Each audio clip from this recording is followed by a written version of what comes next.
All right, guys, so we have some breaking Jets news coming out now. The team has officially released their practice squad. Okay, 14 slots are filled, 2 more remaining, but we have a pretty good idea on who those next 2 are going to be. One big shocking name. Okay, let's dive into this thing. First player up here, Brady Cook. This was expected. He beat out Adrian Martinez. It's looking like Martinez is going to be going to San Francisco to join their practice squad to reunite with Robert Saleh. I'm pumped for Brady and the opportunity, right? I think right now I'm concerned about quarterback 2.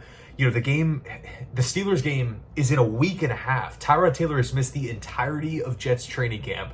Like, he had the wear and tear knee injury before the first preseason game. He's missed weeks of practice, weeks of reps, every preseason game included, and he's still not practicing. So I don't know what's going on there. Connor Hughes, I believe, suggested multiple times that the Jets had like heavy interest in Tommy DeVito, but he was claimed, of course, by the Patriots sitting there at spot number 4, so he didn't technically make it to the Jets at 7. It kind of makes you think, okay, will the Jets maybe pivot, look at a guy like DTR or someone like that? I don't know. We'll see. Moving on, Dean Clark, someone who I was really impressed with. In the preseason, right? Given an opportunity, he made the most of it. 9 tackles, 1 sack, 1 pick, and 2 passes defended against. They also brought back Jordan Clark, who is a little undersized, but productive safety back at Arizona State and Notre Dame. It's looking like he's going to be here sticking on the practice squad. Cole Laval is back on the practice squad. Let's go. This was one of my, I would say, top candidates that I wanted to come back for the 16-man roster here. I was impressed with what he did in the preseason. Was he perfect? No, but you take what he did, you take his size, you take his upside, and then you also take what he was able to do at the UFL, where he was one of the most impressive interior offensive linemen. To me, I think, you know what, this is someone who I want. I want him on my practice squad, so I'm happy the Jets were able to keep him. Kicker Harrison Mevis. I don't think there was a realistic chance that he was going to beat out Nick Folk for the starting job, but he did go 3 for 4 in the preseason, and his 1 miss did come from a 55-yard attempt. So you can't really knock him. Peyton Page, love this move here. Really excited that the Jets were able to hang on to Page, someone who I felt like was really impressive in the preseason. You go back to Clemson last season, 3rd team All ACC, standout player on special teams. Once the weight concerns were handled and Clemson really started to get him on the field, he was a pretty big, impactful piece. So love Peyton Page. Next up, linebacker Jackson Sermon. Obviously, he was with the Jets last season on their practice squad, but an experienced player coming out of Cal. One thing that's pretty clear, the Jets coaching staff loves linebackers. They love linebackers. Sermon sticking around. Wide receiver Jamal Pritchett, he's sticking on the practice squad. This was someone who I was maybe a little cautious. Okay, could he get claimed? But he slipped through the cracks. He's back with the Jets. Awesome. You've kind of felt like when his number was called, he made plays. He stepped up to the plate. He did have that 1 muff, but everything outside of that play, I was pretty impressed with. Right, ability to move in space. He looked like he could accelerate pretty quickly.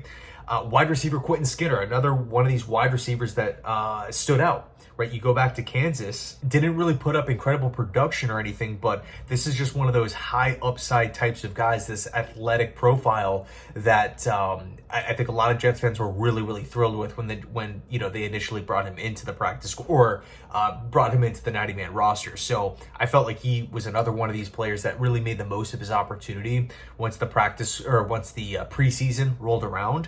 Another linebacker here, Boog Smith. This was a violent player back at South Carolina State, right? You just see that aggression, you see that big time motor, very strong, very fast for the position. Definitely an athletic standout coming out of South Carolina State. So I'm glad that he was able to stick. Brandon Smith, let's go. I think he deserved. You could argue that he should have been potentially that last wide receiver on the 53-man roster. So that was another guy, much like Pritchett. I felt like he could potentially wind up with a new team. Obviously, he was on the Jets practice squad last season, but impressive this preseason. 10 catches, over 100 receiving yards. Really liked what I saw from him. Strong hands, physical player, not shying away from contact.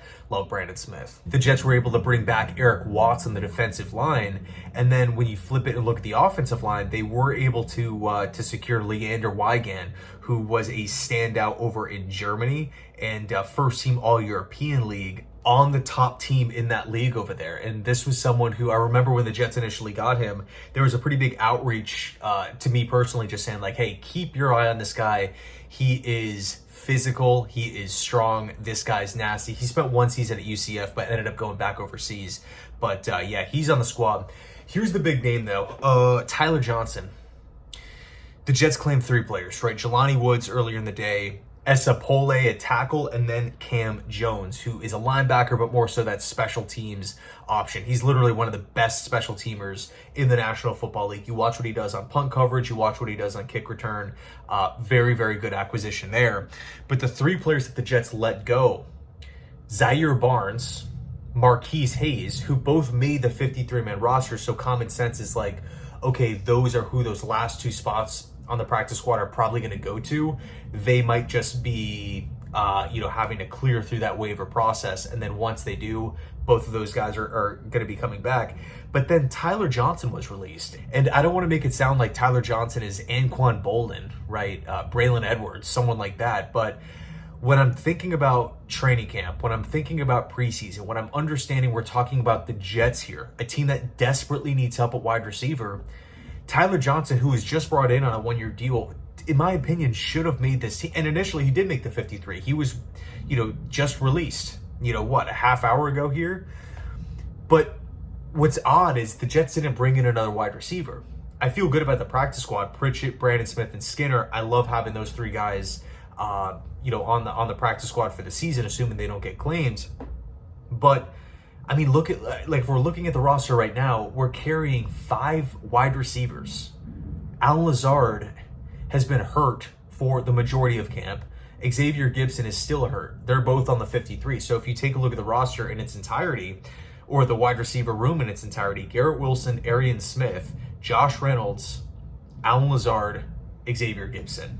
I don't like that at all, if I'm just being honest. I think it's strange. Right, you look at Cam Jones, he's a linebacker. Who do the Jets part ways with? A linebacker, Zaire Barnes. You look at S.A. coming in from Kansas City, an offensive lineman. Who do they part ways with? An offensive lineman, Marquise Hayes. But we're now slashing the weakest position on the team, making it even thinner to add a tight end here in Jelani Woods. And nothing against Jelani Woods. I like that acquisition. I like taking kind of that home run swing on someone who has great size, great speed, great potential, but simply has not been healthy for the last 2 years. Turf toe, lower body stuff, hamstring. I don't mind that, but why are we rolling with essentially 5 tight ends? You got Mason Taylor, cool. You got Stone Smart. You got Jelani Woods. You got Jeremy Ruckert, and Andrew Beck made the team. And I know they're probably not going to list Andrew Beck as a tight end. They'll probably list him as, running back or fullback or something, which is all just, whatever. Like, as long as they make the 53, that's really what counts. But it just seems almost, it just feels weird. It's just like coming into the day with Mason Taylor healthy, with Stone Smart turning some heads in preseason, with the acquisition of Jelani Woods, and also Andrew Beck's versatility to kick out to tight end. He's an effective blocker. He's going to help out on special teams.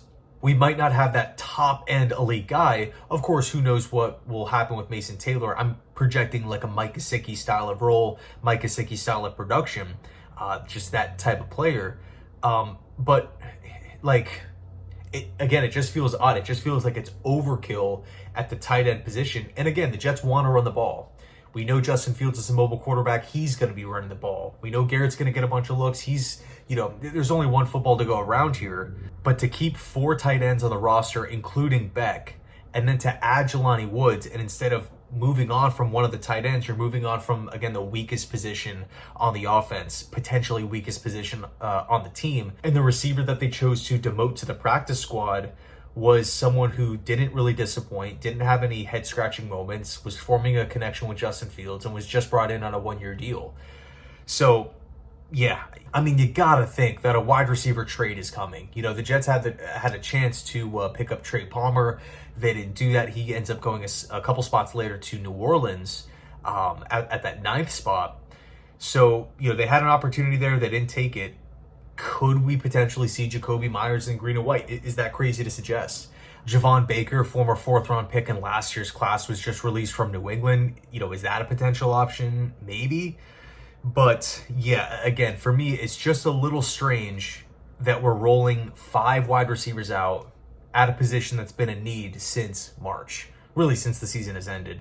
And 2 of those guys, Gibson and Lazard, have been hurt for the majority of camp. So we don't even really know what we're getting out of those guys. Anyway, and we're rolling out 4 to 5 tight ends. It's just a little confusing to me. I'm hoping a wide receiver trade is coming in. Alec Pierce, maybe we just saw Adam Thielen just get moved over to Minnesota. Here's the thing, though. I'm not trading away a first. I'm not trading away a second. We don't have a third-round pick. So the highest I would go is a fourth-round pick. But even then, you'd probably have to, I don't know, like twist my arm. Ideally, I would want to, if I'm acquiring one of these wide receivers, a day 3 pick. To me, this is not the draft class that I want to be dumping draft capital. We're already -1 pick. Joe Douglas, Hassan Reddick. I don't want to continue to dump draft picks away. But if we're lining up every single Sunday and the defensive coordinator is just like, hey, you know what? We'll double team Garrett Wilson, or we'll shade over his way and we'll load the box and we'll force every other wide receiver to beat us because there's not another wide receiver on the roster that's capable of doing much. I think that's going to get old. Right?